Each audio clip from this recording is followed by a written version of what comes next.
선두로 달리고 있던 기아가 불의의 기습을 당했는데요.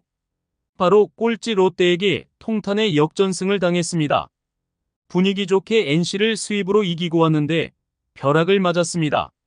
현재 KBO 리그는 시즌의 30% 이상의 경기를 소화하면서 중반전에 들어서고 있는데요. 대부분의 팀들이 부상과 성적 부진으로 인한 딜레마에 빠졌습니다.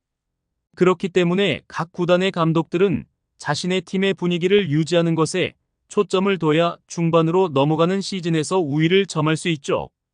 또한 타선이 얼마나 집중력 있게 타격을 하느냐와 체력적으로 방전이 되지 않은 투수진도 중요하게 되었습니다. 일단 선수의 공백을 빠르게 안정시키는 팀이 치고 나갈 수 있겠죠. 이러한 기본적인 상식과는 조금 다르게 가는 팀이 기아라고 할 수 있는데요. 누구나 인정하는 핵심 멤버들의 이탈에도 꿋꿋이 승리를 따내면서 선두를 유지하고 있기 때문입니다. 하지만 선두인 기아도 다른 팀들처럼 부상의 딜레마에 빠져 있는데요. 한번 분석해 보겠습니다. 기아의 현재 성적은 29승 1무 17패로 공동 2위인 삼성과 NC와 3게임 차의 선두인데요. 또한 팀 평균 타율은 2할 9푼으로 1위이며 팀 평균 자책점은 3.85로 2위에 위치해 있습니다. 이렇게 보면 왜 위기인지 모르겠죠. 하지만 분명 현재 기아는 누구나 인정하는 약점이 있습니다. 바로 선발 투수의 부재입니다. 그로 인하여 중반으로 넘어가는 이 시점 패배의 모든 것이 시작되었는데요. 지난달 초에 부상으로 이리와 임기영이 이탈했습니다. 그러나 이 정도의 공백은 충분히 메울 수 있었죠. 모든 팀들이 주축 선수의 공백으로 인한 대응책은 항상 준비되어 있습니다. 그로 인하여 대체 선발로 김건국과 황동아를 투입시켰는데요. 일단 초반에는 두 대체 선발은 실패인 듯 보였습니다. 하지만 황동아가 점점 선발로서 적응을 하면서 좋은 컨디션을 보이기 때문에 안정감을 찾을 것 같았죠. 그러나 5월 초 윌 크로우의 오른쪽 팔꿈치 부상으로 인하여 이탈하면서 문제가 발생했습니다. 주요 자원으로 분류되어 있는 선발 투수의 로테이션에서 두 자리의 공백은 정말 문제였는데요. 성적 저하로 그나마 선발 투수가 있는 것과 부상으로 완전히 이탈한 상황은 분명히 다르죠. 그로 인하여 불펜의 피로도가 쌓이는 상황이 발생했습니다. 시즌 초 기아는 주축 선수들의 부상 이탈로 매우 어려운 상황에 직면했지만 젊은 대체 자원들의 활약과 선발 및 불펜 투수들의 조화에 힘입어 선두를 유지해오고 있었죠. 현재까지 그러한 기세가 어느 정도는 유지되고 있지만 불펜의 피로도가 올라가 점차 실점이 늘어나고 있는데요. 16일 두산전에서 4시간을 훌쩍 넘기는 12회 연장 혈투에서 선발 투수 윤영철을 제외하고 불펜 8명의 투수를 투입시켰죠. 승패는 없었지만 무조건 이겨야 했기에 어쩔 수 없는 상황이었습니다. 하지만 문제는 다음 경기인 17일 NC와의 주말 1차전에서 발생했습니다. 현재 2명의 선발 투수 자원이 빠져있는 상황이기에 김건국이 선발로 나서는 경기였죠. NC가 2위이면서 선두 기아와 한 게임 차이기에 이번 3연전으로 인하여 선두를 내줄 수도 있는 상황이었는데요. 일단 결과적으로는 기아의 3연승으로 수입을 만들었죠. 하지만 선발 투수로 나온 김건국이 왼쪽 햄스트링 뭉침으로 인하여 1회만 던지고 이탈하는 사고가 발생했습니다. 전날 기아는 불펜 총력전을 펼친 상태라 불펜으로 가용한 자원이 4명뿐이었습니다.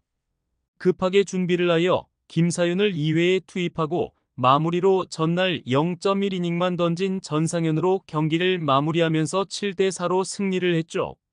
이범호 감독은 만약 연장까지 간다면 가용한 불펜 자원이 없기에 외야수인 박정우를 올릴 계획까지 세우면서 불펜에서 투구 연습까지 시켰습니다.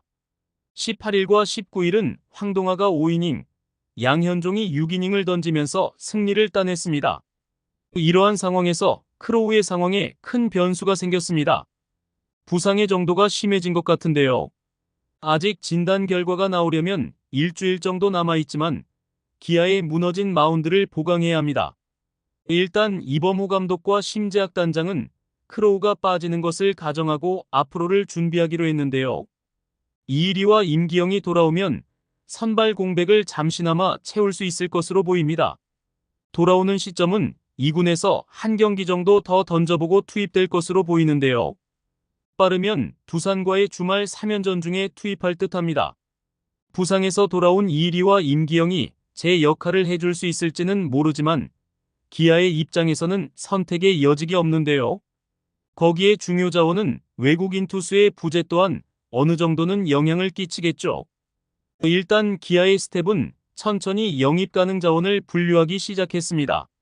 아직은 선두를 유지하고 있고 버티기 모드로 최대한 승부를 이어가고 있기에 크로우의 진단도 확인해야겠지만 만약 재활 기간이 길어질 수도 있다면 수술이 아니더라도 안녕을 구할 수밖에 없는 상황입니다. 기아는 올 시즌 성적을 바탕으로 우승을 노리고 있기에 길게 기다려줄 시간이 없습니다.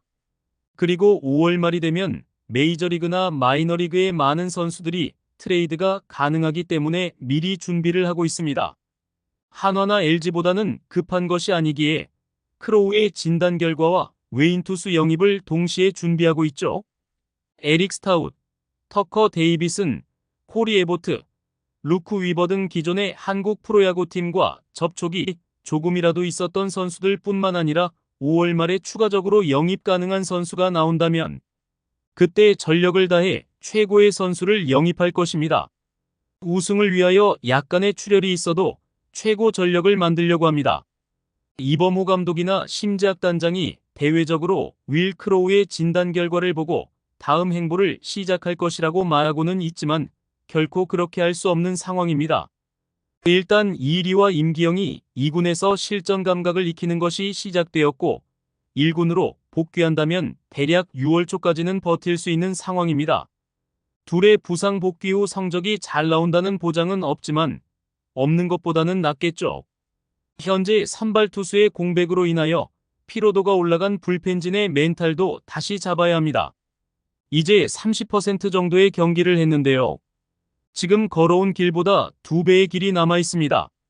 현재 잘 나가고 있는 선두 기아는 약간의 전력 보강만 있으면 더 강한 팀으로 만들 수 있죠. 이범호 감독이 초보 감독이기는 하지만 다양한 의견을 수용할 수 있는 감독이기에 팀 정비를 우선적으로 실시할 것으로 보입니다. 야구는 멘탈 스포츠이기 때문에 팀 분위기 유지가 제일 우선시 돼야 할 것입니다. 이일이와 임기영이 제 역할을 해준다고 가정할 때 더 강해진 기아가 기대됩니다. 구독과 좋아요는 영상 제작에 큰 힘이 됩니다.